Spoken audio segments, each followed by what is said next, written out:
She was reincarnated the day before her murder. What happened next? A young woman wakes up in her own bed, with the memory of being killed burned into her mind. She remembers the room. She remembers the weapon. She remembers the face of the person who did it. But the calendar says yesterday.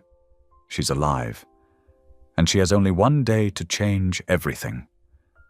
At first she thinks she can just run, hide, avoid the danger. But every time she changes her path, someone else starts to fall into it. A quiet neighbor begins to fade. A kind stranger starts to unravel. And the future keeps reshaping itself. No matter what she does, now she faces an impossible choice. Save herself, or give up her life to save someone who doesn't even know they're in danger. So what would you do if escaping your own death meant becoming someone else's miracle? Would you run, or would you stay and change fate forever? I'd love to know. Where are you watching from? Type it down below, and while you're here, subscribe so you'll always catch the next story. Also, let us know in the comments what stories would you like us to write. About the first rays of dawn hadn't yet touched the Baltimore skyline when Seraphina Brooks jerked awake, her heart hammering against her ribs. The bedroom was quiet, too quiet after what she'd just experienced. Her hands flew to her chest, patting frantically, searching for wounds that should have been there. The memory was vivid, razor sharp, the cold bite of metal striking her body, the sickening thud as she fell, and those eyes, Adrian Cole's eyes, filled with a storm of rage and pain as he stood over her. "I died," she whispered into the darkness, her voice trembling. "I died last night." But here she was, breathing, whole, lying in her familiar bed with its soft purple comforter tangled around her legs. The street lamp outside cast familiar shadows through her curtains, just like it did every morning. Her phone lay on the nightstand, its screen dark and silent. With shaking fingers, Seraphina reached for the device. The screen lit up, harsh in the dim room, displaying yesterday's date. She blinked hard, but the numbers didn't change. Yesterday. Not today. Yesterday. A car horn blared on the street below, making her jump. The sound of morning traffic began filtering through her windows. The same sounds she'd heard yesterday morning. The same sounds she should never have heard again. The aroma of coffee drifted through her apartment walls.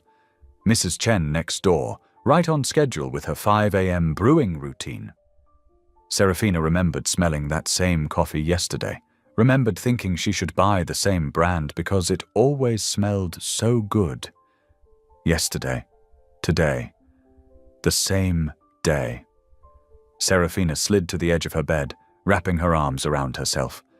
Her whole body shook as the memories continued to flood back, each one sharp and clear as crystal.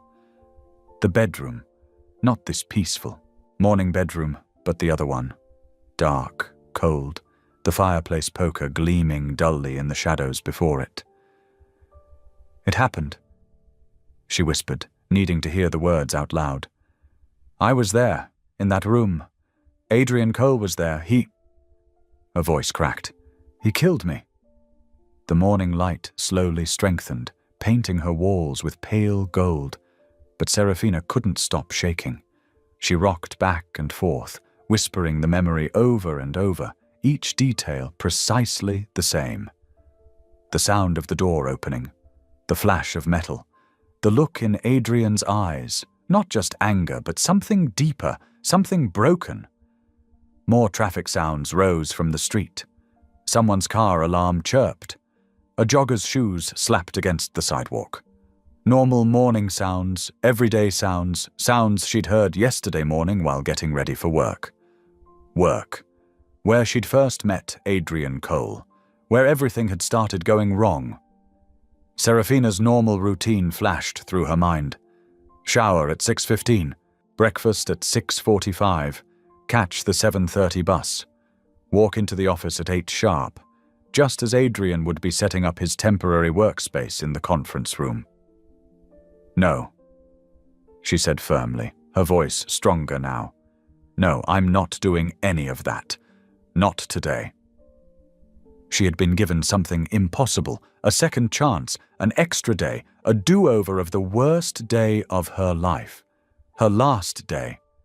The universe, or God, or whatever power had sent her back, had given her 24 precious hours to change her fate. And she knew, with absolute certainty, what she had to do. Stay away from Adrian Cole. Keep her distance. Don't let him see her. Don't let him know she exists. Don't give him any reason or opportunity to... Serafina shuddered, unable to complete the thought. The memory of those eyes, that metal, that darkness, it was too fresh, too real. Morning traffic continued to build outside her window. Soon the sidewalks would be full of commuters. Somewhere out there, Adrian Cole would be starting his day, having no idea that in another version of this same day, he would become a murderer. Serafina remained perched on the edge of her bed, watching the sun rise over Baltimore, her mind racing through possibilities. She could call in sick, leave town for the day, hide in her apartment until midnight. Past. Anything, everything to avoid the path that had led to that dark bedroom and that terrible ending. Mrs. Chen's coffee maker gurgled through the wall, finishing its brew cycle. A door slammed somewhere down the hall. The world was waking up, beginning a day it had already lived once before, though only Serafina knew that truth. She drew in a deep breath, then another. Her trembling slowly subsided as determination took its place. She had been given a precious gift, the knowledge of what was to come and the chance to change it. She would not waste it. The phone on her nightstand buzzed, her normal wake-up alarm. Serafina reached over and turned it off. No normal routine today. No familiar patterns. No Adrian Cole. She would live. She had to live. Whatever it took, this version of the day would end differently. Serafina pulled her light jacket tighter as she walked down an unfamiliar street. The morning air felt crisp against her face, autumn leaves crunching beneath her shoes. She'd chosen to walk the long way to Baltimore General, taking side streets she'd never bothered with before. Anything to avoid her usual bus route and the hospital's main entrance, where she knew Adrian Cole took his morning smoke breaks. Her heart thumped each time she rounded a corner, but the streets remained mercifully free of familiar faces. The walk took nearly an hour, but Serafina didn't mind. Every step that carried her away from her normal routine felt like a step away from danger. She entered through the hospital's rear entrance, using her badge to slip in through the service corridor.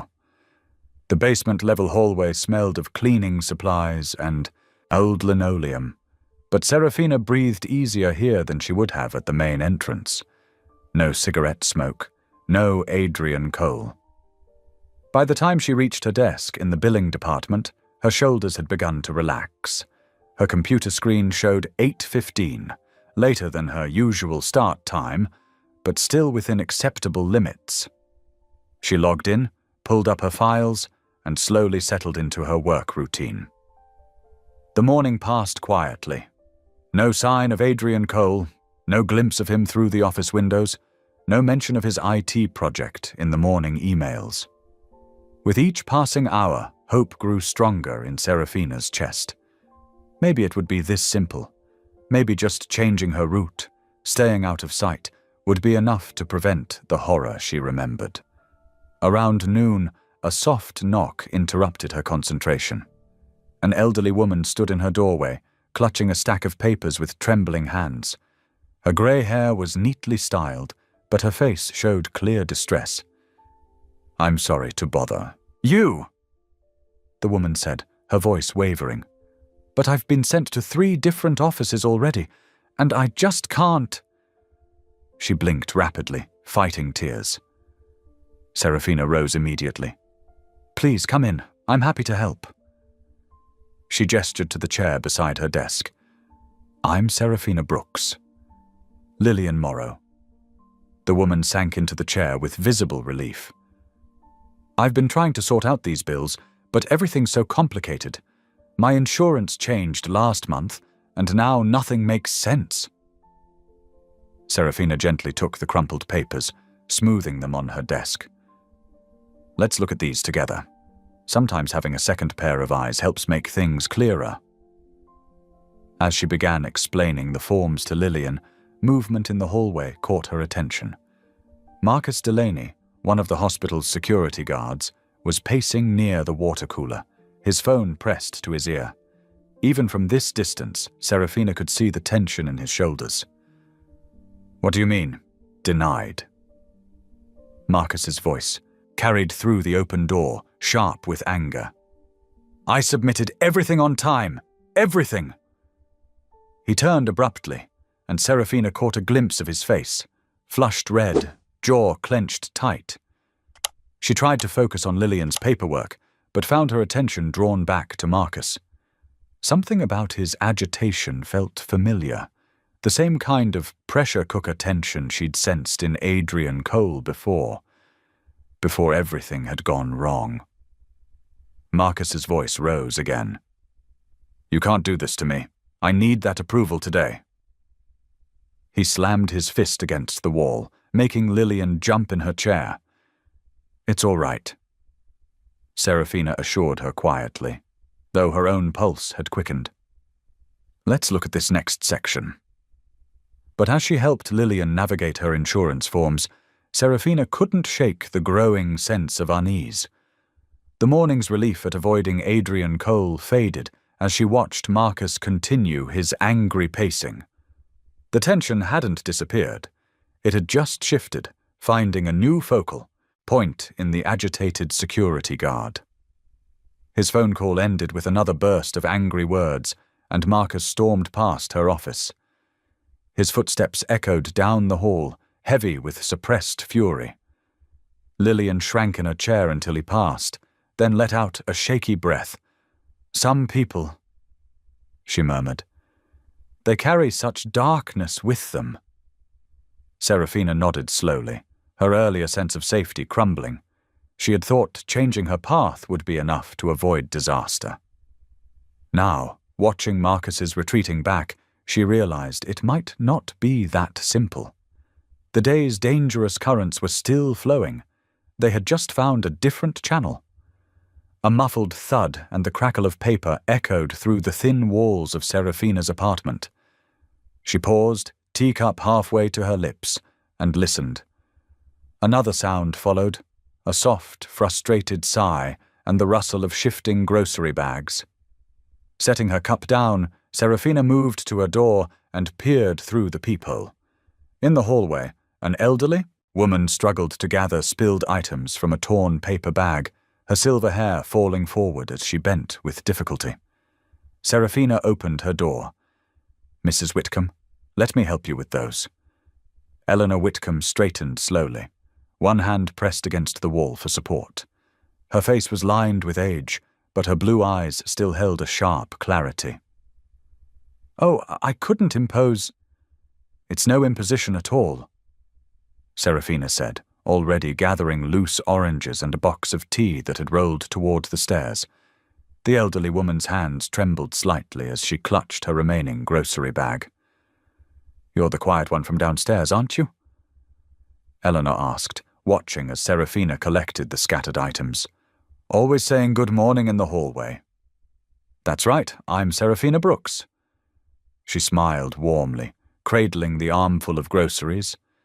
Would you like some help getting these inside? Eleanor hesitated, then nodded. Thank you, dear. My fingers aren't what they used to be. She fumbled with her keys, eventually managing to unlock her apartment door. The interior was neat but sparse, with faded flowered wallpaper and furniture that had seen better days. Family photos lined one wall, though Seraphina noticed they all seemed to be from many years ago. Eleanor moved slowly to the kitchen, setting down her bag with a soft grunt. Let me put these away for you. Serafina offered, placing the rescued groceries on the counter. Would you like to sit down? I should make us some tea, Eleanor said, since you've been so kind. That would be lovely. As Eleanor prepared the tea with practiced movements, Serafina quietly stored the groceries, noting the simple items, soup cans, bread, tea bags, and fruit. The kitchen was immaculately clean, but had an air of disuse, as if cooking for one had become more burden than pleasure. They settled in Eleanor's small living room, sunlight filtering through lace curtains. Eleanor's hands wrapped around her teacup, seeking its warmth. It's been a long while since I've had anyone up for tea, she admitted, her voice soft. I'm afraid I'm not much company these days. Sometimes quiet company is the best kind. Serafina replied gently.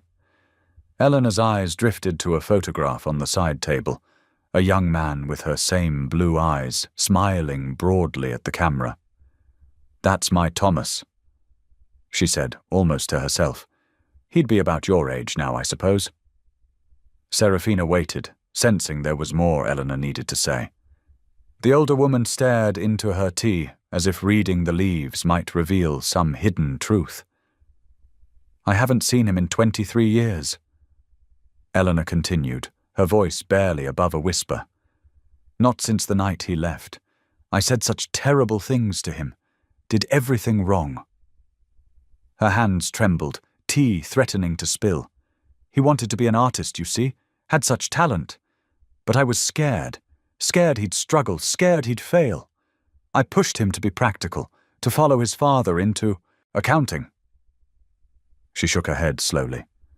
I crushed his dreams with my fear, and he never forgave me for it. Serafina set her cup down and leaned forward, her voice gentle but firm. You were trying to protect him. I was trying to control him, Eleanor corrected bitterly. And I lost him because of it. I ruined his life with my interference. Mrs. Whitcomb, Serafina said softly, being afraid for someone you love doesn't make you a bad mother. It makes you human. Tears welled in Eleanor's eyes.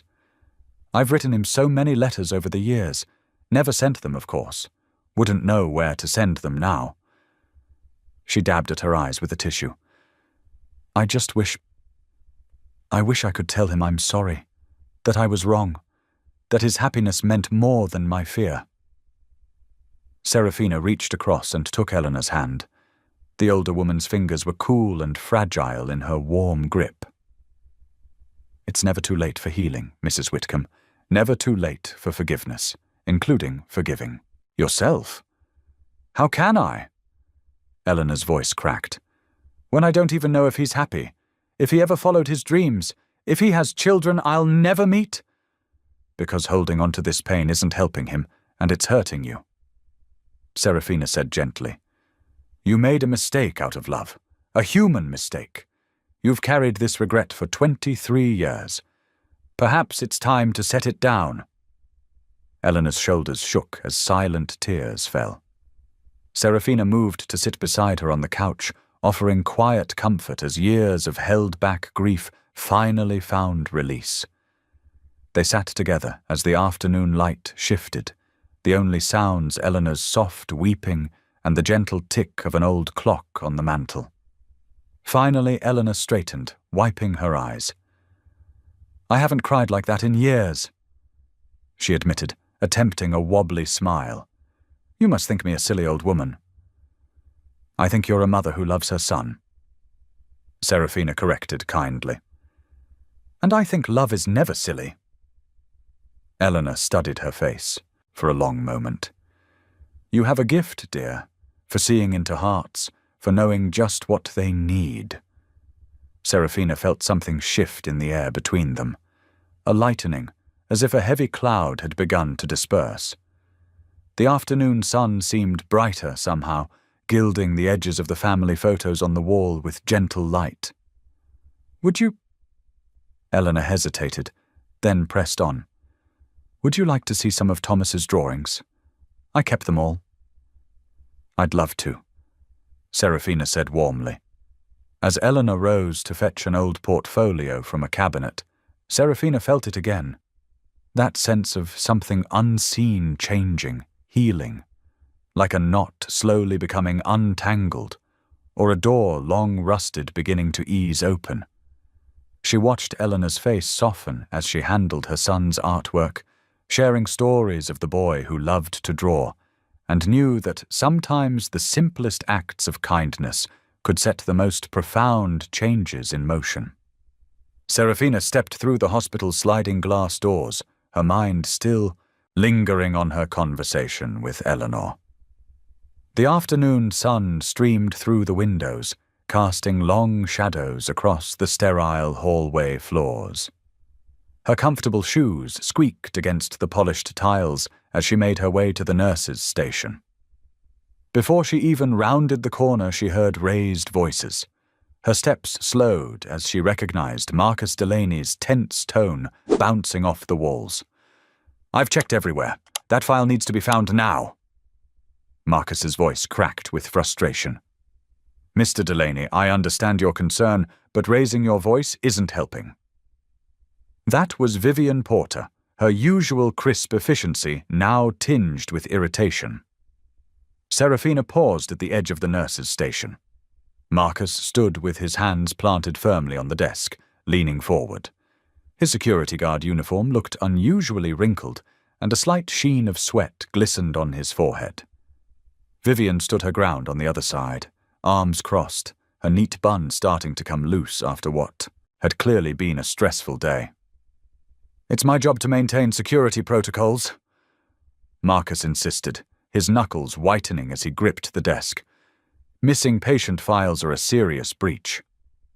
"And it's my job to manage this department," Vivian shot back. "I've already told you we're doing everything we can to locate it." Serafina watched as other staff members scurried past, keeping their heads down. The tension in the air felt thick enough to cut with a knife. She noticed how Marcus's jaw clenched and unclenched, how his shoulders hunched forward like a spring wound too tight.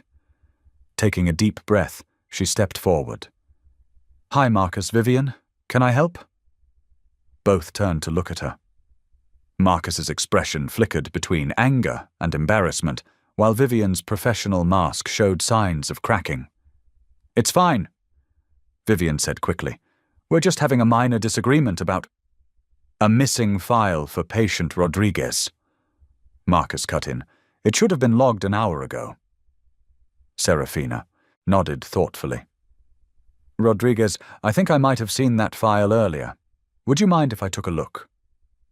She moved to the filing cabinet, her movements deliberately slow and calm. The sound of her sorting through folders filled the tense silence. She could feel Marcus shifting his weight from foot to foot behind her. "Sometimes," she said conversationally, "when I'm looking for something important, being worried about finding it actually makes it harder to see what's right in front of me. Like when you're rushing to leave for work and can't find your keys, only to realize they were in your hand the whole time." She heard Marcus let out a small huff that might have been almost like a laugh. The rigid set of his shoulders loosened, just slightly. "Here we go," Serafina said, pulling out a blue folder. It was filed under R instead of the patient's first name. An easy mistake to make during a busy shift. Marcus stepped forward to take the file, his movements less aggressive. "Now. Thank you. I should have looked there first." "We all miss things sometimes," Serafina said gently, "especially when we're stressed about other things." Marcus's eyes met hers for a moment, and she saw something vulnerable flash across his face. "Yeah," he said quietly. "I got a call earlier. My kid's having trouble at school. I guess I've been on edge." Vivian's expression softened. "I'm sorry to hear that. Is there anything we can do to help?" Marcus shook his head, then straightened his uniform. "No, but I'm sorry I got worked up. It wasn't professional." "We're all human," Serafina said with a warm smile. Sometimes we just need to take a breath and remember we're all on the same team. The tension in the air dissolved like sugar in warm water. Vivian stepped forward and held out her hand for the file. I'll make sure this gets properly logged right away. And Marcus, if you ever need to talk about your kid, my door is always open. I used to be a school counselor, before switching to hospital administration. Marcus's eyes widened slightly in surprise. I didn't know that. Thanks, I might take you up on that. As Marcus walked away, his steps lighter and his posture more relaxed, Serafina felt a sudden wave of understanding wash over her. The morning's conversation with Eleanor, this moment with Marcus, they weren't random events. Each small act of kindness, each moment of understanding seemed to be healing something larger than the immediate situation. She watched as Vivian efficiently logged the file, humming softly to herself now. The afternoon sun caught the edges of the papers, turning them golden. Around them, the regular rhythm of hospital life continued. Phones ringing, nurses chatting, wheels squeaking on linoleum floors. Serafina felt a profound sense of clarity settling in her chest. Maybe the answer wasn't in running away from what was coming. Maybe it was in these small moments, these tiny choices to choose compassion over fear, understanding over anger. Each gentle word and kind action seemed to shift something in the air, like ripples spreading across still water. She thought about how differently the situation might have escalated if she hadn't stepped in, if Marcus's frustration had continued to build, if Vivian's patience had snapped. Instead, a potential explosion had been transformed into a moment of connection. As she settled in at her desk to begin her afternoon tasks, Serafina felt herself beginning to understand. The timeline she had woken up in wasn't a prison to escape from. It was a chance to heal whatever had gone wrong. Each interaction was an opportunity to mend the invisible threads that connected them all. The late afternoon sun cast long shadows through the hospital windows as Serafina made her final rounds. Her heart had been racing all day, counting down the hours, wondering if her small acts of kindness had been enough to change what was meant to happen. As she walked past the main entrance, she noticed Adrian Cole standing in his usual smoking spot. Her breath caught for a moment, but something was different. Adrian was chatting with another maintenance worker, his face relaxed and open. He was even smiling, something Serafina had never seen before. When he caught her eye, he gave a casual nod, nothing like the dark, intense stare she remembered from her other timeline. "Have a good evening, Ms. Brooks," Adrian called out, crushing his cigarette under his boot.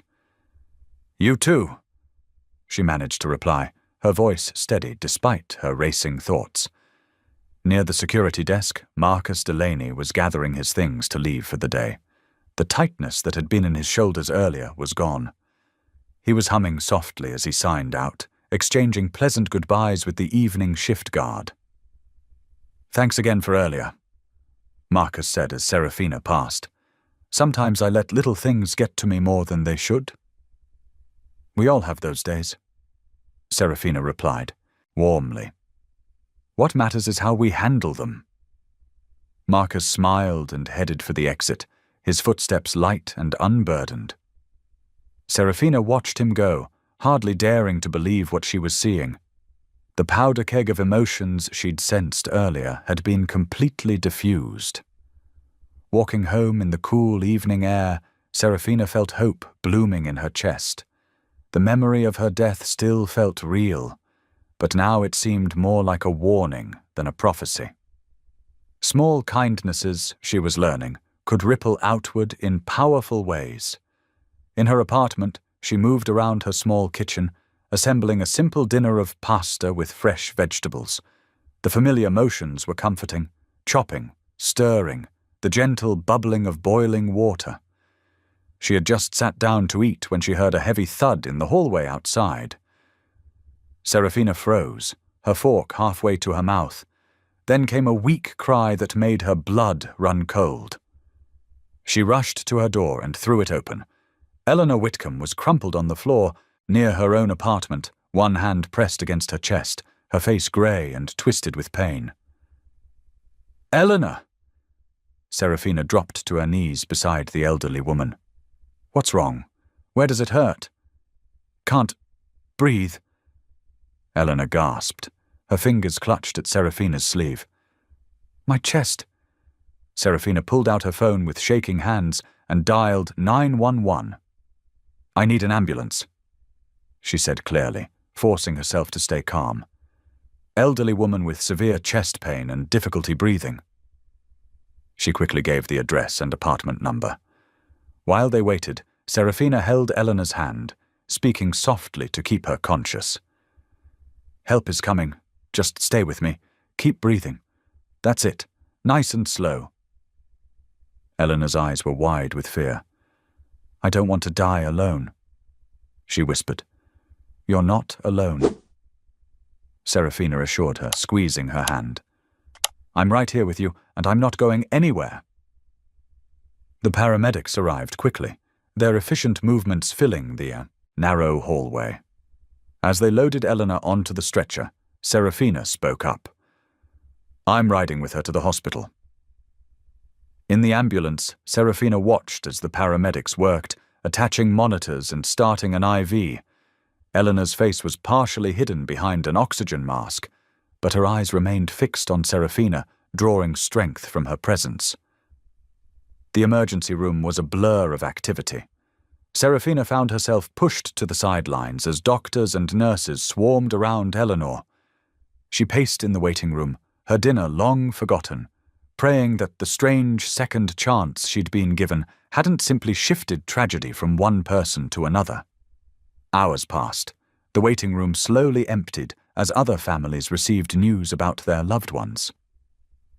Finally, a tired-looking doctor approached her. "Are you here for Mrs. Whitcomb?" Serafina nodded, her throat tight. "She's in critical condition," the doctor said gently. "She's experienced a severe cardiac event. The next 24 hours will be crucial. We're doing everything we can, but given her age and the severity of the attack—" He paused, his expression grave. "You should prepare yourself for the possibility that she may not recover." Serafina sank into a nearby chair, her legs suddenly weak. The hope she'd felt earlier seemed to crumble away. She'd been so focused on preventing one death that she hadn't seen another coming. Eleanor's frightened words echoed in her mind. "I don't want to die alone." "Can I see her?" she asked. The doctor nodded. "She's being moved to the ICU. A nurse will come get you when she's settled." Serafina sat in the harsh, fluorescent light of the waiting room, her hands clasped tightly in her lap. The clock on the wall ticked steadily forward, each second bringing them closer to whatever tomorrow would bring. The steady beep of the heart monitor filled the dim hospital room as Serafina sat beside Eleanor's bed, gently holding the elderly woman's frail hand. The skin felt paper-thin beneath her fingers, delicate veins visible in the harsh fluorescent light that spilled in from the hallway. Outside the private room, nurses hurried past with quiet footsteps and hushed voices, their shadows dancing across the floor. "I'm right here, Eleanor," Serafina whispered, her thumb moving in small circles over Eleanor's knuckles. "I'm not going anywhere." The doctors had worked frantically when they'd first arrived, calling out medical terms and numbers that made Serafina's head spin. Now the urgency had settled into a tense waiting game. Eleanor's face looked peaceful, despite the oxygen mask and the tangle of monitoring wires. Too peaceful, like she'd already begun drifting away. Serafina's chest tightened as realization washed over her. This was the same room, the same late hour, where her own story had ended in that other timeline, where Adrian Cole had... She pushed the memory away, focusing instead on Eleanor's shallow breathing. "This isn't right," she murmured, blinking back tears. "It was supposed to be me. I was the one who..." Her voice cracked. The universe had a cruel sense of irony. She'd spent the day healing emotional wounds, preventing violence, only to have death find a different target. A nurse poked her head in, clipboard in hand. "Ms. Brooks, visiting hours ended a while ago, but given the circumstances, you're welcome to stay. Just try to get some rest yourself, okay? There's a recliner in the corner." Serafina nodded gratefully. "Thank you. I promised her she wouldn't be alone." After the nurse left, Serafina scooted her chair closer to the bed. The recliner could wait. Right now, maintaining physical contact with Eleanor felt crucial, as if Serafina's touch might somehow anchor the older woman to this world. "You know," she said softly, "when we had tea this afternoon, I could tell how much pain you carry about your son. But Eleanor, you have so much love to give. I saw it in the way you arranged. Those little cookies on the plate, how carefully you poured the tea, in how you remembered I mentioned liking honey instead of sugar last time." She squeezed Eleanor's hand. "You're not done sharing that love yet. You have more healing to do, both giving and receiving it." The monitors beeped steadily, marking each precious heartbeat. Serafina closed her eyes, remembering the quiet strength she'd sensed in Eleanor during their conversation. Behind the guilt and regret, there was still a spark of hope, a desire to make things right. "Please," Serafina prayed, her voice barely above a whisper. "Please don't take her yet. She needs more time. Her story isn't finished." She opened her eyes, watching Eleanor's chest rise and fall. "I know I was given a second chance today. If I could, I'd give it to her instead." Hours crept by. Serafina's back ached from sitting in the hard chair, but she refused to move away. She talked softly to Eleanor about small things, the changing leaves, outside her apartment window, the kind barista who always remembered her order, the little girl who had hugged her leg in thanks at the hospital that morning. Around 3 a.m, one of the doctors came in to check Eleanor's vitals. His expression lightened slightly as he made notes on her chart. "Her numbers are looking a bit better," he said quietly. "Blood pressure's stabilizing. She's not out of danger yet, but it's a positive sign." Serafina felt tears of relief slip down her cheeks. "Thank you, Doctor." When they were alone again, she leaned close to Eleanor's ear. "Did you hear that? You're fighting. I knew you would. You're stronger than you know." She settled back in her chair, still holding Eleanor's hand, watching the numbers on the monitors with newfound hope. The danger hadn't passed, but Eleanor was showing the same quiet resilience that had helped her survive decades of regret and loneliness. Dawn began to creep into the room, painting the walls in soft greys and pinks. Eleanor's breathing remained shallow but steady, her face relaxed in sleep. Serafina felt exhausted but deeply present, aware of each moment as it passed. She had started this day knowing she was meant to die, and now she sat watching over someone else's battle between life and death. A young nurse came in to adjust Eleanor's IV, her movements gentle and practiced. She smiled kindly at Serafina. "You're a good friend, staying with her like this." "She's been alone too long," Serafina replied simply, her voice hoarse from the long night.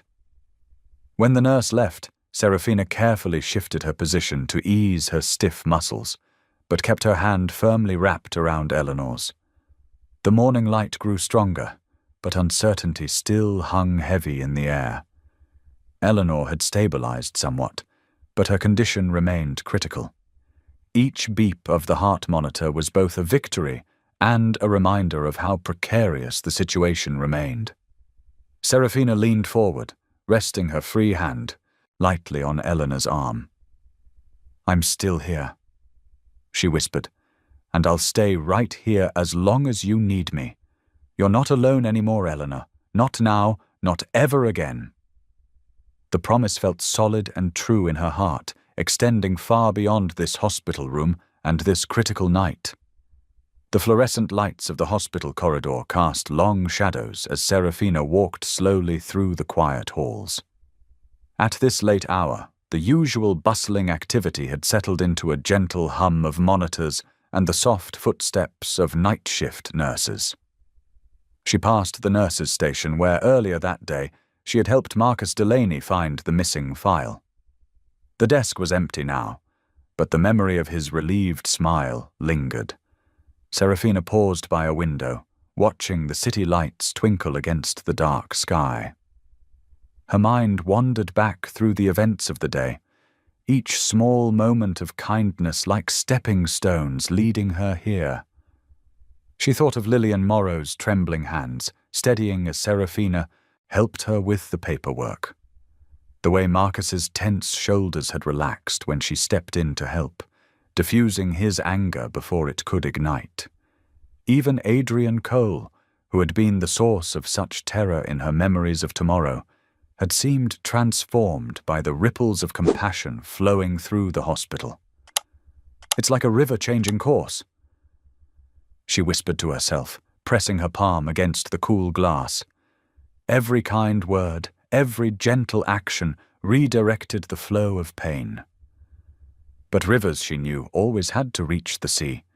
The timeline still demanded its ending, not with violence now, but with the quiet dignity of natural closure. Her heart ached as she understood that by preventing one death, she hadn't eliminated death entirely. She had only changed its nature, transformed it from an act of violence into something more peaceful, more meaningful perhaps.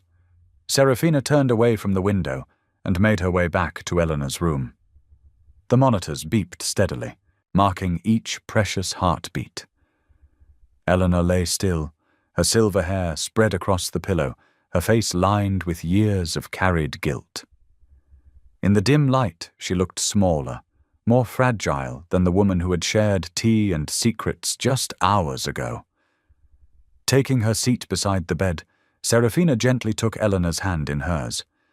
The skin was paper-thin, cool to the touch, mapped with blue veins that had carried decades of love and regret. She thought of Eleanor's confession about her son, the weight of those years pressing down on a mother's heart. "Eleanor," Serafina said softly, her voice barely above a whisper in the quiet room. "I need you to hear something important." She squeezed the frail hand gently, watching Eleanor's face for any sign of awareness. "You've carried your regrets for so long, like stones in your pockets, weighing you down with every step. But it's time to let them go." A slight flutter of Eleanor's eyelids encouraged Serafina to continue. "The love you had for your son, it was real. The mistakes you made don't erase that love. They just make you human, like all of us." Her voice grew stronger, filled with certainty. "You are forgiven, Eleanor, for every harsh word spoken in anger, for every moment you wish you could take back, for every choice you would make differently now. You are forgiven." Tears began to slip from beneath Eleanor's closed eyelids, tracking slowly down her temples. Serafina reached out with her free hand to wipe them gently away. "Your heart has been heavy with this burden for so many years, but you don't have to carry it anymore. Let it go. Rest in the knowledge that you are forgiven, truly and completely." Eleanor's lips trembled, and her fingers tightened slightly around Serafina's hand. More tears fell, but these seemed different. Not the bitter tears of regret, but the cleansing tears of release. Her breathing, which had been shallow and labored, began to even out into a smoother rhythm. "That's it," Serafina murmured, continuing to stroke Eleanor's hand. "Let peace find you now. You've walked such a long road carrying this weight. But you can rest now. Just rest." The monitors continued their steady rhythm as Eleanor's tears gradually slowed. Her face, which had been tight with pain and regret for so long, began to relax. The deep lines around her mouth softened, and her breathing became deeper, more peaceful. Serafina sat in companionable silence, maintaining her gentle hold on Eleanor's hand. She watched as sleep began to settle over the older woman like a soft blanket, bringing with it the peace that had eluded her for so many years. There was something beautiful in this moment, something sacred in witnessing the unburdening of a soul. The night deepened around them, but Serafina remained steady in her vigil. Eleanor's sleep grew deeper, more restful, her face now bearing an expression of tranquility that hadn't been there before. The tears had dried on her cheeks, leaving behind trails that caught the dim light, evidence of the healing that had taken place in this quiet room. In this peaceful moment, Serafina understood that sometimes the greatest act of love was simply being present, holding space for another's pain until it could transform into peace. She watched over Eleanor's sleeping form, guardian of this sacred transition from burden to release, from regret to forgiveness, from wakefulness to peaceful rest. The clock on Serafina's wall ticked steadily toward 11 as she unlocked her apartment door. The familiar space felt different now, both comforting and somehow distant, like a photograph of a place once called home. She flicked on the lights and stood for a moment in the entryway, taking in the quiet rooms that had sheltered her simple life. Moving with deliberate care, she gathered a small bag and began filling it with essential items. A change of clothes, her toothbrush, the worn prayer book her grandmother had given her. Her fingers lingered on each object, acknowledging its place in her story. At her desk, Serafina pulled out paper and pen. The letter to her landlord needed to be practical, but she found herself pausing between sentences, considering how to explain what couldn't really be explained. "Dear Mr. Peterson," she wrote, "I need to terminate my lease unexpectedly. Please use my security deposit for the final month's rent. I've left the apartment in good condition." She sealed the envelope and placed it on the kitchen counter where it would be easily found. Then she began to clean, moving from room to room with careful attention. She wiped down counters until they gleamed, swept floors, straightened pictures on walls. It wasn't just tidying, it was a way of saying goodbye, of leaving things better than she'd found them. In her bedroom, she made the bed with hospital corners, smoothing every wrinkle from the pale blue comforter. The morning's rumpled sheets seemed from another lifetime, when she'd awakened with the memory of death fresh in her mind. Now, as she tucked and straightened, she felt an odd sense of peace. Serafina opened her closet and smiled at the neat rows of practical clothes, her nurse's scrubs, comfortable sweaters, the dress she'd worn to her college graduation. She touched them gently, like saying goodbye to old friends. Each item held memories, long shifts at the hospital, quiet evenings with a book, walks in the park on rare days off. In the bathroom, she cleaned everything thoroughly, then packed her few toiletries. The medicine cabinet held basic supplies, aspirin, Band-Aids, cold medicine. She left them all in place. Someone else might need them someday. The kitchen took the most time. She emptied the refrigerator of anything that would spoil, wiped down shelves, and arranged the remaining non-perishables neatly in the cupboards. The dishes were washed, dried, and returned to their places. She wrote a note offering her small collection of potted herbs to Mrs. Martinez next door, who had always admired them. As she worked, memories floated through her mind like autumn leaves, the day she'd moved in, proud to have her first place of her own. The countless quiet mornings with coffee by the window, watching the city wake up. The evening she'd first heard Eleanor dropping groceries in the hallway above, leading to their friendship. Eleanor. The thought of her brought Serafina's hands to a pause as she was arranging books on the shelf. The elderly woman's face appeared in her mind, lined with years of regret, but softening with hope during their conversations. Eleanor, who had lived so long with the weight of guilt over her son. Eleanor, who was now lying in a hospital bed, unknowingly taking on a fate meant for someone else. Serafina glanced at the clock. 11:45. Time was moving forward with the same steady rhythm it always had, but tonight each minute felt precious and purposeful.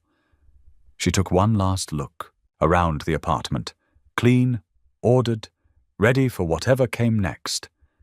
Then she shouldered her small bag and turned out the lights. The night air was cool as she walked to her car. The streets were quiet now, most windows dark. A few late-night workers hurried past, wrapped in their own concerns. None of them knew that this ordinary night was anything but ordinary. The drive to the hospital took only minutes at this hour. Serafina parked in the familiar lot where she'd left her car countless times before. But tonight was different. Tonight she wasn't arriving for a shift or even to visit a patient. Tonight she was arriving to make things right. The hospital's automatic doors whispered open as she approached. The night shift staff nodded to her, a familiar face, even at this unusual hour. The fluorescent lights cast their unchanging glow over the corridors as she made her way to Eleanor's room. She didn't feel tired. Though she'd been awake for what seemed like days, her mind was clear, her purpose certain. Each step along the polished floor brought her closer to a decision she'd already made in her heart. Eleanor's room was dim and quiet, except for the steady beeping of monitors. The elderly woman's face looked peaceful in sleep, the worry lines smoothed away. Serafina set her bag down and took her usual place in the chair beside the bed. She reached for Eleanor's hand, warm and soft against her own. "You've carried enough weight," she whispered. "It's time to let go of the guilt, time to live." Outside the window, the city lights twinkled like earthbound stars. Somewhere in the distance, a siren wailed and faded. The normal sounds of a hospital at night drifted in from the hallway. Quiet conversations, the squeak of rubber-soled shoes, the gentle rolling of carts. Serafina sat straight in her chair, alert and ready. She wouldn't rest, not tonight. Not when there was still work to be done. The timeline, she had learned, demanded balance. If violence had been prevented, if hatred had been turned aside, then the scales still needed to be set right. But it would be done with love this time, with choice rather than fear. She watched the clock tick toward midnight, each moment precious and full of meaning. Eleanor's breathing remained steady, her vital signs stable. The night shift nurses came and went, checking readings, adjusting equipment. Serafina acknowledged them with quiet nods but remained focused on her vigil. In these last minutes before midnight, she felt the rightness of her choice settle over her like a mantle. The day's work, each small kindness, each moment of peace, had created ripples of healing. She wouldn't let those ripples be erased by allowing harm to come to Eleanor. The time had come to complete the circle, to accept what had been meant for her in the first place. The sterile hospital hallway felt different in these quiet, midnight hours. Serafina Brooks walked slowly past the nurse's station, her footsteps echoing against the linoleum floor. The fluorescent lights cast long shadows that danced along the walls, and somewhere in the distance a monitor beeped steadily. She paused when she noticed the small chapel door was open, warm light spilling into the hallway. Inside, Thomas Kincaid, the hospital chaplain, sat quietly in one of the wooden pews. His silver hair caught the glow of the electric candles, and his weathered hands were folded peacefully in his lap. He looked up as Serafina appeared in the doorway, offering a gentle smile that reached his kind eyes. "Come in," he said softly. "You look like you could use a moment of peace." Serafina stepped inside, letting the chapel's hushed atmosphere envelop her. The room was simple, just a few rows of wooden pews, a small altar, and those flickering electric candles. But there was something comforting about its simplicity. "I'm afraid," she admitted, sliding into the pew beside Thomas. Not of what might happen exactly, more afraid that I'm not strong enough for what I need to do. Thomas turned slightly to face her, his movements unhurried. Sometimes the greatest strength isn't in fighting or running away, he said. Sometimes it's in staying still and accepting what love asks of us. Serafina's hands twisted in her lap. How do you know when it's right to give something up? To let go of everything? That's a deep question for midnight.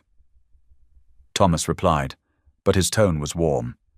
In my experience, when love guides our choices, we feel a certain peace even in the midst of fear, like standing in the eye of a storm. Everything around us might be chaos, but there's a quiet center where we know we're doing what's right. Tears welled in Serafina's eyes. I met someone today. Well, I've known her a while, but I really met her today. Eleanor Whitcomb. She's carried so much pain for so long, thinking she failed as a mother. And now, she wiped her eyes with the back of her hand. Now she might die believing that. Thomas nodded slowly. And you want to prevent that? Yes, but it means... Serafina's voice caught. It means giving up everything I thought I wanted, everything I planned. You know, Thomas said thoughtfully, I've sat with many people in their final moments, and I've noticed something interesting.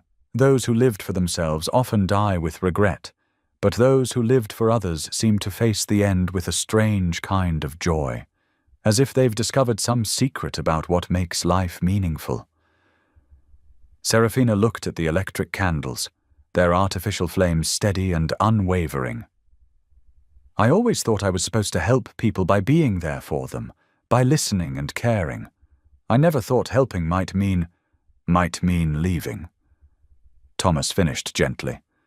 Love takes many forms. Sometimes it's staying present, and sometimes it's stepping aside so someone else can heal. Sometimes it's fighting to survive, and sometimes... He paused, choosing his words carefully. Sometimes it's surrendering what we hold most dear. A nurse walked past the chapel, her shoes squeaking slightly on the floor. Serafina waited until the sound faded before speaking again. I'm not special, she whispered. I'm just me. How can I know if I'm making the right choice? Thomas's eyes crinkled with understanding. The fact that you're sitting here, wrestling with this decision, tells me you already know what's right. You're just looking for the courage to do it. But what if I'm wrong? What if there's another way? There usually are other ways, Thomas acknowledged. But I've found that when we're faced with choices like this, our heart recognizes the path that aligns with love, even when it's the hardest path, even when it costs us everything. Serafina sat quietly for a moment, letting his words sink in. The chapel's silence felt different now, less heavy, more purposeful. She thought about Eleanor upstairs, about the weight of regret that had lined the older woman's face. She thought about how one act of violence could ripple through time, touching lives in ways no one could predict. I've spent my whole life trying not to be noticed, she said softly, trying to stay safe. But maybe that's not what I'm here for. Thomas reached over and patted her hand. Safety isn't always the highest good. Sometimes the most beautiful things in life come from being willing to be vulnerable, to take risks for the sake of love. How do you face something like that without being afraid? Oh, you'll be afraid, Thomas said with a quiet chuckle. Courage isn't about not feeling fear. It's about feeling it and moving forward anyway, because love is stronger than fear. Serafina took a deep breath, feeling something settle in her chest. The fear was still there, but it felt different now, more like a companion than an enemy. Thank you, she said, standing slowly. I think I understand now. Thomas stood as well, his movements careful and deliberate. Whatever you're facing, remember this. love given freely, even at great cost, is never wasted. It changes things in ways we can't always see. Serafina nodded, feeling tears rise again, but also feeling a strange sense of peace. She turned toward the chapel door, then paused. Will you look after Eleanor? Of course. Thomas promised softly. She won't be alone. With a final grateful smile, Serafina left the chapel and walked toward the elevator. Each step felt purposeful now, guided by something larger than fear or self-preservation. As she made her way back to Eleanor's room, she felt a calm determination settle over her, like a warm blanket on a cold night. Eleanor was sleeping peacefully when Serafina entered the room, the monitors showing stable, vital signs. Serafina settled into the chair beside the bed, reaching out to hold Eleanor's hand. In the quiet of the hospital room, with the night stretching out before her, she felt more certain than she ever had before. The fear wasn't gone, but it had transformed into something else, something that felt almost like love. The gentle beeping of medical monitors filled the quiet hospital room as pre-dawn light began to creep through the blinds. Eleanor Whitcomb's breathing had grown steadier over the past hour, her chest rising and falling in a more natural rhythm. Serafina Brooks sat in the vinyl chair beside the bed, her hand still resting lightly on Eleanor's arm, offering silent comfort through the long night. Dr. Chen entered the room, his footsteps soft on the linoleum floor. He checked Eleanor's vital signs and made notes on his tablet, his expression thoughtful.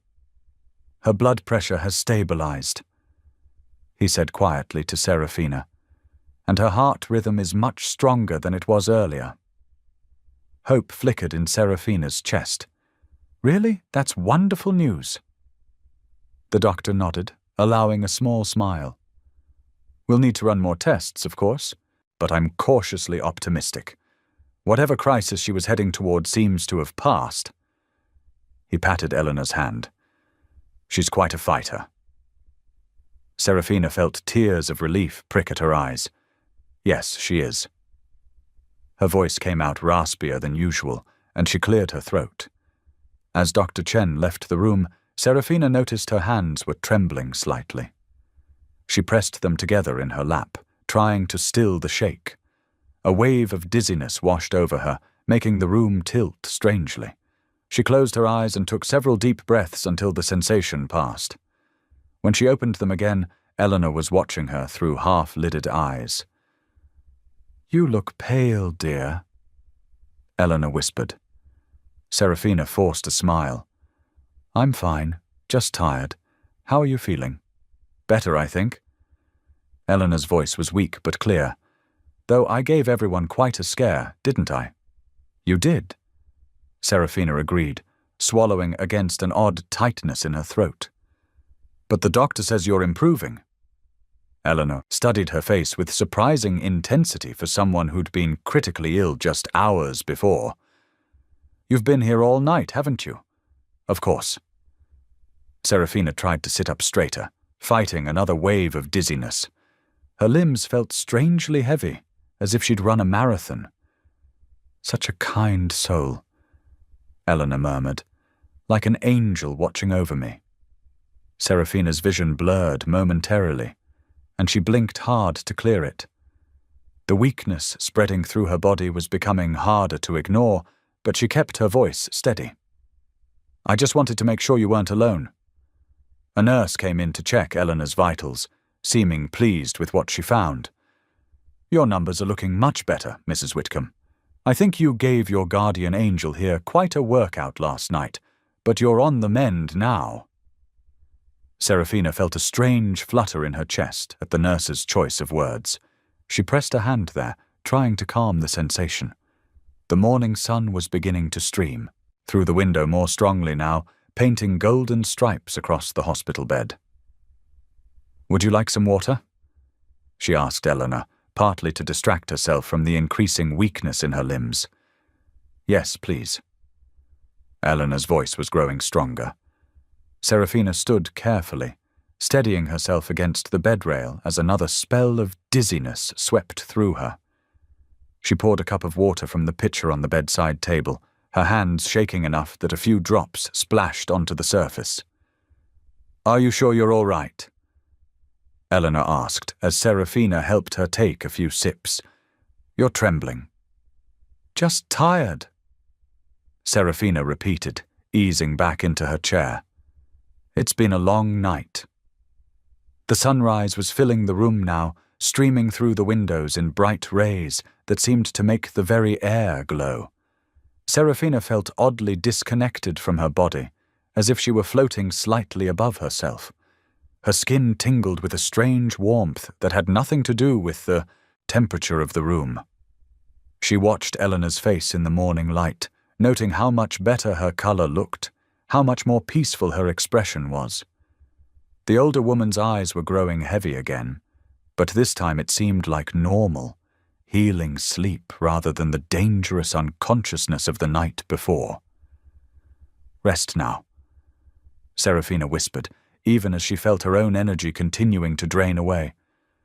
"Everything's going to be all right." Eleanor's fingers found hers and squeezed weakly. "Thank you," she murmured, drifting off to sleep.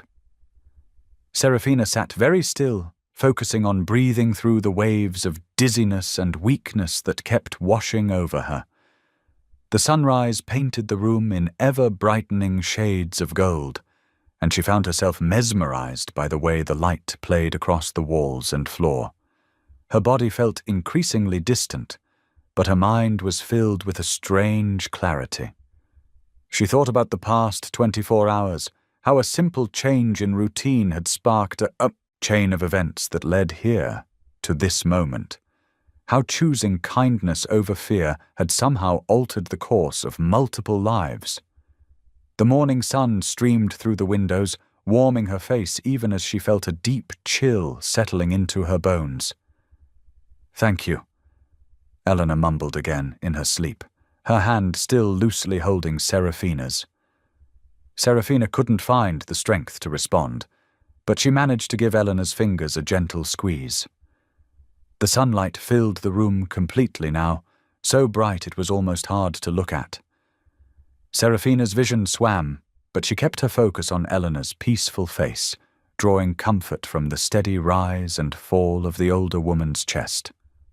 Through the windows, the new day was dawning in earnest, painting the sky in brilliant strokes of pink and gold.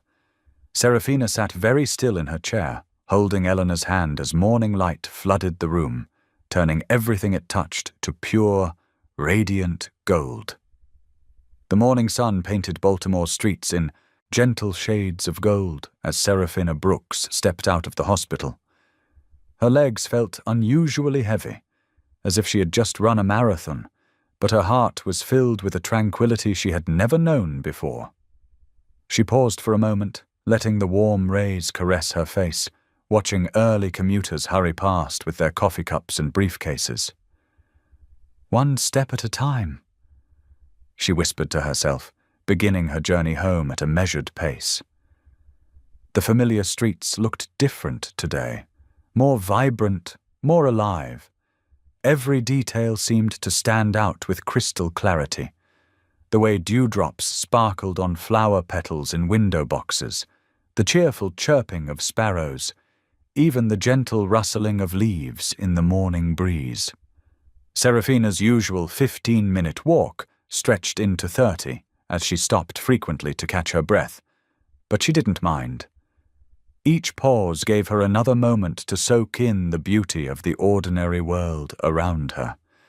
As she rounded the corner onto Market Street, the sweet aroma of fresh-baked bread and warm butter drew her attention to Mrs. Chen's bakery. Through the large front window, she could see trays of golden croissants and plump muffins being arranged in neat rows. A small bell tinkled as she pushed open the door. "Good morning, dear," Mrs. Chen called out from behind the counter, her round face creased with a warm smile. "You're out early today." Serafina nodded, leaning slightly against the glass display case.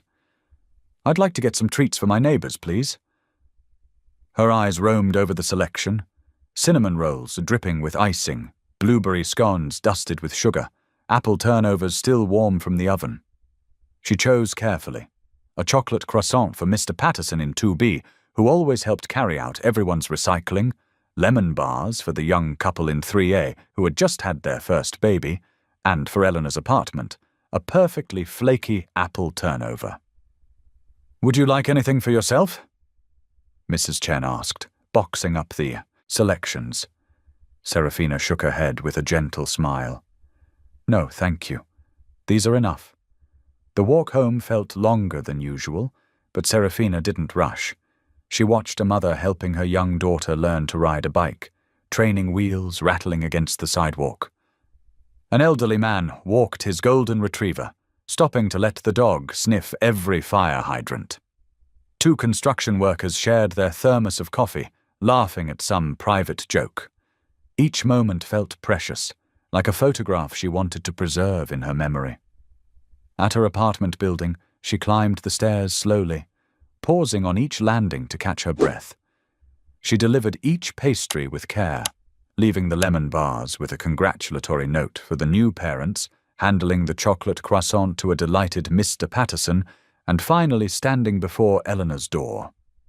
Serafina ran her fingers along the wood grain of Eleanor's door, remembering their conversation over tea just yesterday, though it felt like a lifetime ago. She placed the apple turnover in a small paper bag with a handwritten note. "Welcome home. You are loved."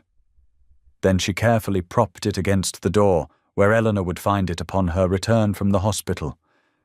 Inside her own apartment, the morning light streamed through her curtains, creating patterns on the hardwood floor. Everything was exactly as she had left it, yet somehow different.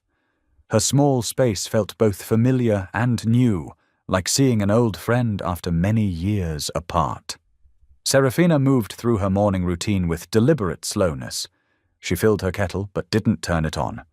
She straightened the magazines on her coffee table, adjusted the throw pillows on her couch, and opened the window to let in the fresh morning air. Finally, she made her way to her bedroom. The bed was still neatly made from yesterday morning, the blue cotton sheets smooth and inviting. She sat on the edge, running her hand over the soft fabric. The fatigue she'd been fighting seemed to settle deeper into her bones, but it wasn't an uncomfortable feeling, more like the satisfied exhaustion after completing an important task. Serafina lay down carefully, not bothering to change her clothes or pull back the covers. The morning sun warmed her face through the window, and she could hear the distant sounds of the city beginning its day. Car horns, children's laughter, the rumble of garbage trucks. Her breathing slowed, matching the peaceful rhythm of the world around her. As she rested on her bed, Serafina felt the events of the past 24 hours settle over her like a comfortable blanket. The fear and confusion of yesterday morning seemed far away now, replaced by a deep sense of rightness. She had done what needed to be done, shown kindness where it was needed, and brought healing where there might have been harm. Her eyes grew heavy as she listened to the gentle ticking of her bedside clock and the soft rustle of leaves outside her window. The morning light continued to fill her room with warmth as Serafina allowed herself to rest, knowing that sometimes the most profound acts of love come not in grand gestures, but in simple choices made with an open heart. The afternoon sun streamed through Serafina's bedroom window, casting warm, golden light across her face. Her eyes fluttered open slowly, and for a moment she lay still, taking in the peaceful quiet of her apartment. The events of the past day, or rather the past 2 versions of the same day, felt like a dream, but the memories were crystal clear in her mind. She pushed herself up to sit against the headboard, noticing how her body felt both heavy and light at the same time. Though physically tired, her heart was full of an inexplicable warmth. The faces of everyone she'd encountered yesterday drifted through her thoughts like beloved photographs in an album. There was Lillian Morrow, the frightened patient whose simple paperwork had seemed like an insurmountable mountain until Serafina had sat with her, explaining each form with patience and kindness. She remembered how Lillian's shoulders had gradually relaxed, how her trembling hands had steadied as they worked through the stack together. Marcus Delaney's face appeared next in her mind, not the tense, agitated expression he'd worn during that phone call, but the genuine look of relief and gratitude when she'd helped him find the missing file. Such a small thing, really, but it had changed the course of his entire day. Serafina smiled softly, remembering Vivian Porter's surprised expression when the situation had been resolved so easily. How many times did small frustrations build into larger conflicts simply because no one took the time to show a little compassion? And Eleanor, dear Eleanor Whitcomb, whose pain had been carried silently for so many years. Serafina's heart swelled with affection for the elderly widow who had finally found peace in forgiveness. I should write to them, Serafina whispered to herself. They should know what they meant to me. She pushed back the light blanket and made her way to her small writing desk by the window. The afternoon light made the wooden surface glow warmly, and she ran her fingers over it appreciatively. Opening the drawer, she pulled out her nicest stationery, cream-colored paper with a subtle floral pattern along the edges. Serafina picked up her favorite pen and began to write. Her first letter was to the hospital staff, to Vivian, to Marcus, to all the nurses and doctors who worked tirelessly to help others. Her handwriting flowed smoothly across the page as she expressed her gratitude for their dedication and commitment. Dear friends, she wrote, every day you touch lives in ways you might never realize. Your smallest kindnesses ripple outward, creating waves of healing that go far beyond medical care. Thank you for your hearts of service, for your patience in difficult moments, and for making our hospital truly a place of healing, not just for bodies, but for spirits too. She paused, watching a bird land on her windowsill. It tilted its head at her before flying away, and she smiled at the simple beauty of the moment before returning to her writing. The second letter was more personal, meant just for Eleanor. Serafina's pen moved more slowly now, choosing each word with careful consideration. Dear Eleanor, she began, yesterday you shared your story with me over tea, and in doing so, you taught me something precious about the power of forgiveness. Your willingness to open your heart, to share your pain and your regrets, showed more courage than you know. Please remember that you are loved, that you are worthy of forgiveness, and that your presence in this world matters more than you realize. Serafina continued writing, pouring out her heart onto the pages.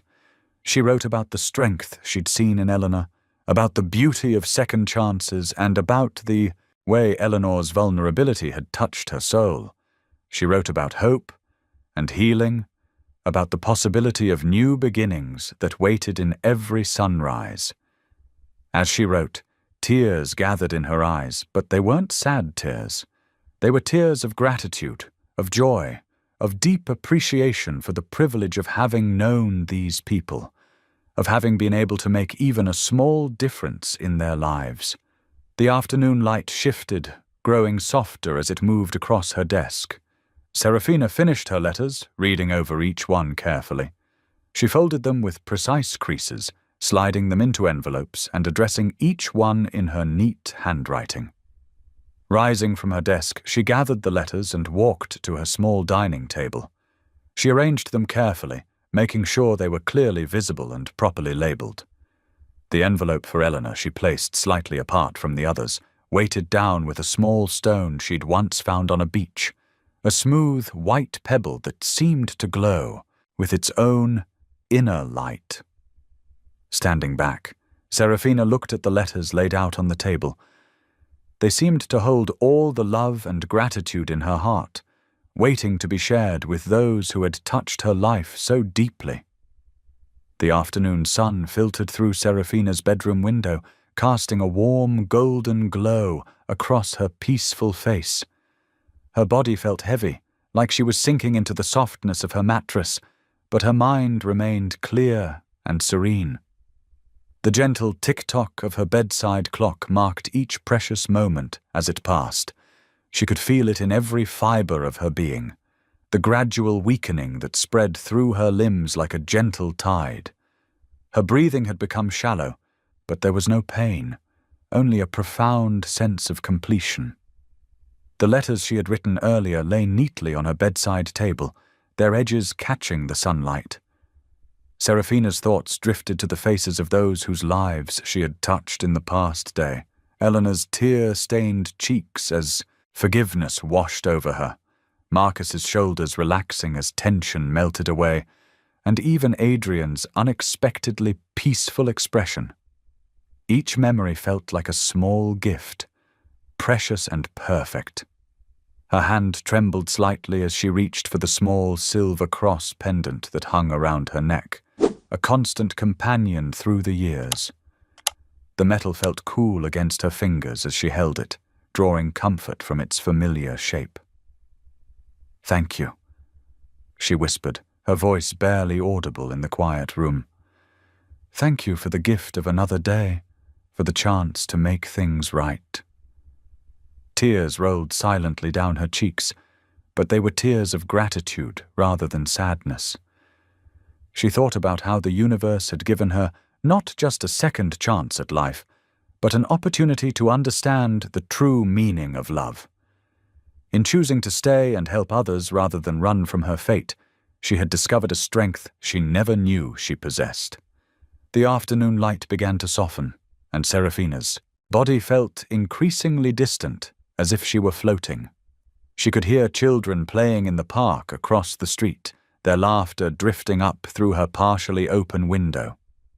The sound brought a gentle smile to her face, life continuing its beautiful dance. "Thank you for the privilege of helping others," she prayed, her words coming in soft whispers. "Thank you for showing me that love is stronger than fear, that kindness can change destinies, and that sometimes the greatest victory comes through surrender." Her mind wandered to Eleanor, imagining her recovery in the hospital, surrounded by caring medical staff. She thought of the pastry she'd left at Eleanor's door, a final act of kindness that would remind her neighbor she was loved and not alone. The room seemed to grow brighter, though the sun was actually lower in the sky. Serafina felt wrapped in a cocoon of peace, her breath becoming slower and more shallow. She thought about how she had spent her final hours writing those letters, pouring out her heart in gratitude to those who had touched her life. "I'm ready now," she whispered, feeling a profound sense of completion. There was no fear in her heart, only a deep acceptance and understanding. She had discovered that death was not an enemy to be fought, but sometimes a door through which love could work its greatest miracles. Her eyelids grew heavy, but her heart felt light. The sounds from outside, the rustling leaves, distant traffic, and children's voices began to fade into a peaceful hush. The warmth of the sun still caressed her face, like a tender goodbye kiss from the world she had served with such gentle determination. With her last conscious thoughts, Serafina sent up one final prayer of thanksgiving for the gift of life, for the chance to make a difference, and for the peace that now filled her heart. Her fingers relaxed their grip on the silver cross as her breathing became even softer. The room held its breath as Serafina's eyes gently closed, her features settling into an expression of perfect tranquility. In that quiet moment, as the afternoon light painted golden patterns on her walls, Serafina Brooks slipped away from this world as peacefully as a leaf floating on a gentle autumn breeze. The clock on her bedside table continued its steady rhythm, marking the moment when sacrifice and love had completed their perfect work. Outside, life went on. Children laughed, birds sang, and somewhere in a hospital room, an elderly woman was healing, unknowing of the precious gift she had been given.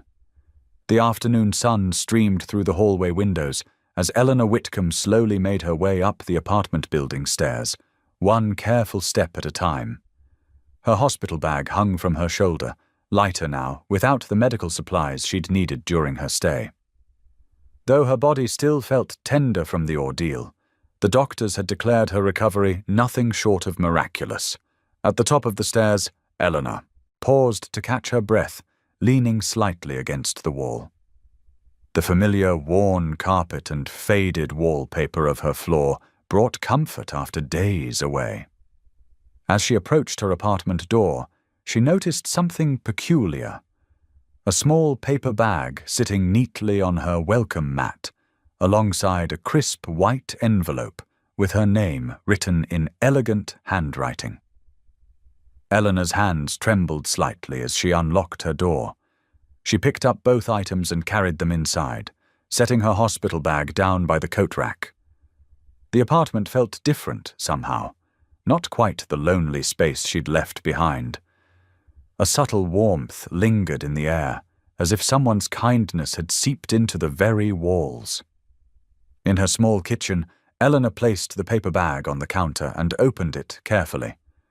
Inside, she found 2 perfectly preserved pastries from her favorite local bakery, the one she rarely treated herself to anymore.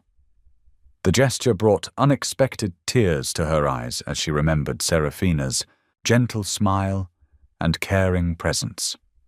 Eleanor sat down at her kitchen table, the envelope held delicately in her weathered hands. She traced her fingers over her name written on the front, recognizing Serafina's distinctive penmanship.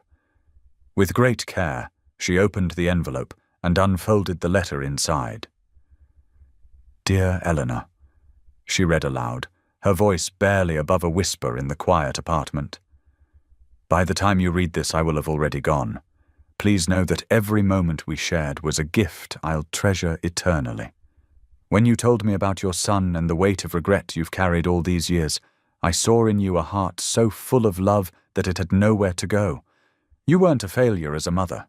You were human, doing your best with what you knew at the time. The tea we shared, the conversations we had, they meant more than you could know. You helped me understand that sometimes the greatest act of love is choosing to bear another's burden. Your story gave me the courage to face what needed to be done. I want you to know that you are forgiven, truly and completely forgiven, not just by me, but by the universe itself. The love you have to give is still needed in this world. Please don't hide it away anymore. Share it with others who are hurting, just as you shared it with me. Those moments in the hospital when I held your hand, I felt your spirit fighting to stay. I knew then that your work here wasn't finished. There are still so many people who need the wisdom and compassion you have to give. Your life has purpose, Eleanor. It always has. The pastries are from Sophie's Bakery. I remember you mentioning it was your favorite place years ago.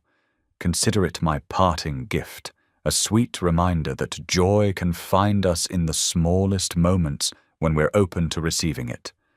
Live fully, Eleanor. Love openly. Forgive yourself as I have forgiven you. Your heart has so much light to share with the world. With eternal gratitude and love, Serafina. Eleanor's hands shook as she lowered the letter to her lap. Tears fell freely down her cheeks, dropping onto the paper and creating small, perfect circles that spread like ripples on still water.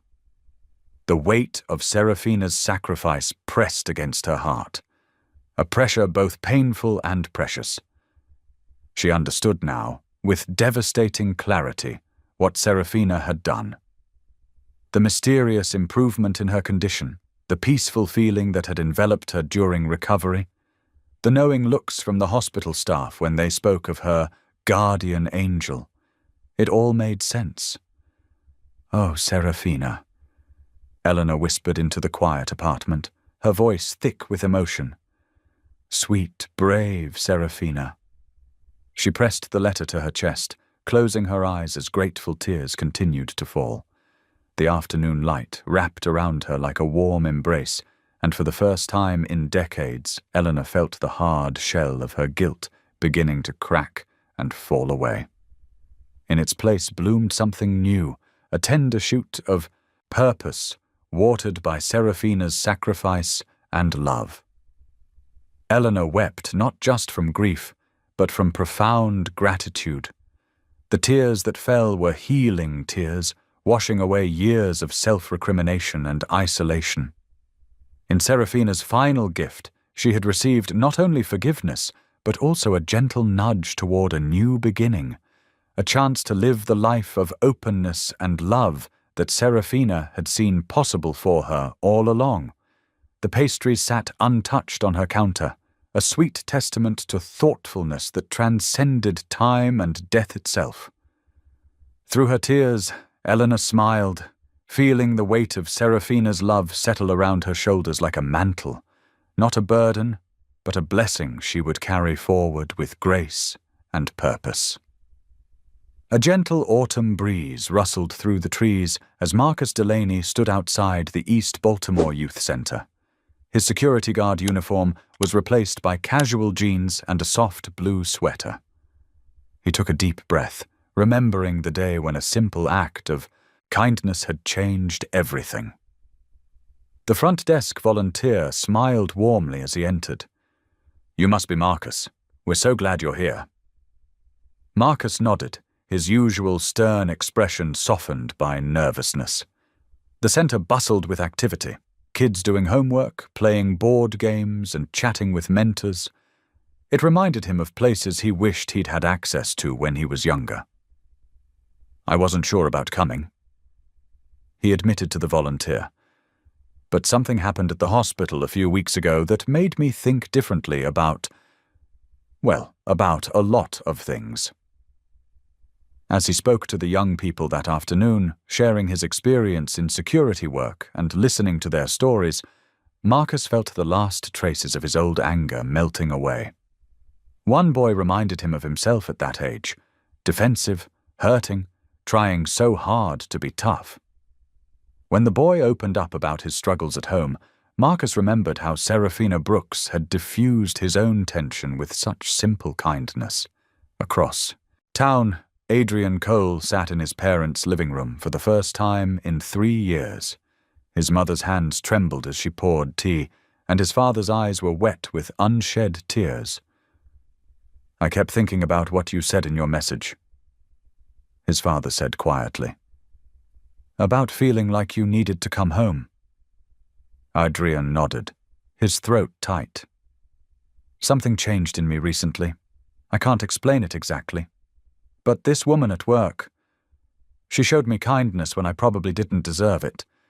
Made me realize I've been carrying around all this heaviness." His mother reached across and squeezed his hand. "We've missed you so much, Adrian." "I've missed you too," he whispered, letting the walls around his heart crumble just a little more. The afternoon sun cast long shadows across Mount Auburn Cemetery as Eleanor Whitcomb made her way carefully between the headstones. Her recovered strength was a miracle, the doctors had said. But Eleanor knew it wasn't just a miracle. It was a gift, paid for at a price she was only beginning to understand. She found Seraphina's grave easily, having visited several times since the funeral. The simple marker bore Seraphina's name and the dates of her brief but meaningful life. Eleanor placed a bouquet of white roses against the stone. "You knew, didn't you?" Eleanor spoke softly, her voice carrying on the autumn air. "You knew what was happening that day? All those little kindnesses weren't random at all?" She thought about Marcus, who now volunteered with troubled youth instead of letting his frustration control him. She thought about Adrian, who had found his way back to his family after years of isolation. She thought about herself, not just alive, but truly living for the first time in decades. "You saved so many lives that day," Eleanor continued, touching the cool stone gently. "Not just mine. You saw the pain in people that nobody else noticed. You knew exactly what each of us needed. A pair of cardinals landed nearby, their bright red feathers stark against the green grass. Eleanor smiled, remembering how Serafina had once mentioned loving to watch the birds from her apartment window. "I found your letter," she said, her voice catching. "The one you left with those pastries. I didn't understand at first why you wrote about forgiveness and second chances, but I understand now. You chose to give your life so that others could heal." The wind picked up slightly, carrying the sweet scent of autumn leaves. Eleanor pulled her cardigan closer around her shoulders. "The hospital staff still talks about you, about your gentleness, your smile. They say the whole atmosphere of the place changed that day. People are kinder now, more patient with each other. It's like you started a chain reaction of compassion that keeps growing." Eleanor reached out and traced the letters of Serafina's name on the stone. "I want you to know that your sacrifice wasn't wasted. Adrian reconciled with his family last week. I saw them having dinner together at that little cafe on Charles Street. And Marcus, he's working with troubled teenagers now, showing them there's a better way than anger." Tears rolled freely down Eleanor's cheeks now, but they were tears of gratitude rather than grief. "As for me, I finally called my son. We talked for hours, really talked for the first time in 20 years. He's coming to visit next month." The setting sun painted the sky in shades of pink and gold. Eleanor stood slowly, her hand resting one last time on the headstone. Her voice was barely a whisper as she spoke the blessing that had been growing in her heart. "May your soul know the peace you brought to others. May your light continue to shine in the lives you touched. May your love keep spreading like ripples in a pond, touching life after life with healing. And may God hold you in perfect joy until we meet again." She stood for a moment longer, watching as the cardinals took flight together into the evening sky. Then she turned and walked slowly back through the cemetery, carrying Serafina's legacy of love in her heart. 5 years had passed since that transformative day. Eleanor Whitcomb sat in her favorite armchair by the window, afternoon sunlight warming her shoulders as she poured tea for her young visitor. The china cups clinked softly against their saucers. "More sugar?"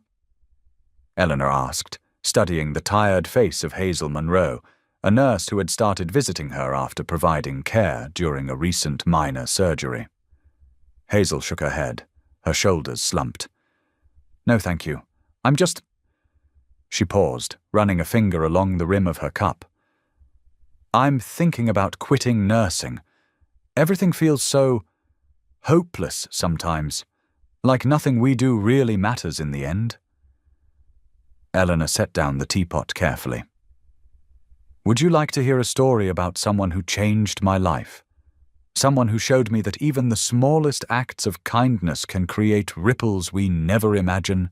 Hazel looked up, curiosity flickering in her weary eyes. "Was it another nurse?" "Yes." Eleanor smiled, reaching for a small, framed photograph on the side table. Her name was Serafina Brooks. Eleanor's voice grew soft with memory as she handed the photo to Hazel.